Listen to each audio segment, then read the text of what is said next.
Hello folks, I'm Darren. I'm one of the instructors out here at the Kokoda Barracks. Just give you a bit of a heads up on the route that's actually planned for this event. The first 15k route I'll talk about. When you leave the barracks, you'll head down past what we call the golf course area and through the battle inoculation range, which is a little bit undulating up and down, but only sort of 10-20 metre heights. Pretty calm, pretty clear, and it's actually under coverage most of the way, under tree line. Then when you turn left, we got what we call stand 11 track. Stand 11 track is probably going to be the hardest component of the course, the 15 and the 30, because both of them will go up this hill. Over about a 2 kilometre distance, you'll have about a 400 metre climb. Okay, and there's a few sections there that are quite rocky, but trust me, it's well worth it when you get towards the top, because you go back in a tropical rainforest. Then, luckily, you have a 5.5k downhill run, okay, or walk, depending on how you want to do it, along pretty much a graded track. It's still steep in places, because you're coming down 500 metres again. Okay, back down into the valley where you actually meet up with one of the checkpoints and then turn left onto a bitumen road.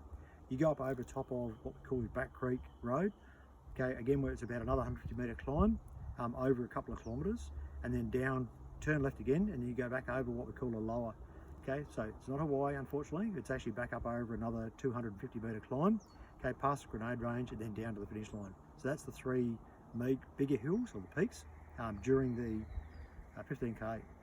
The 30 kilometre race, run, walk, whatever you want to call it, actually starts the same way. You do the same, the 400 metre climb up over, down Tarlington, but when you get to the Tarlington checkpoint, as opposed to turning left like the 15k's do, you get to go straight ahead through some nice tropical rainforest along a formed road, okay, until you get down to the, what they call the 300 metre EOR, which is where I'm standing right now. Down here at the 300 metre electronic open range, we'll go left and cross this lovely creek line behind us. Now the creek line at the moment is probably around about waist deep, depending on your height. For me, it's about waist deep or a little bit above.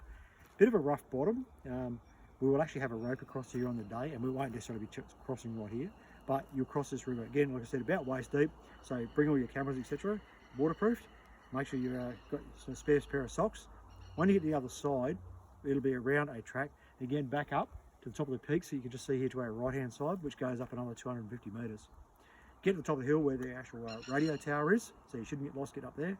Get to the radio tower, and then again, you're contouring around the side of Mount Tamborine.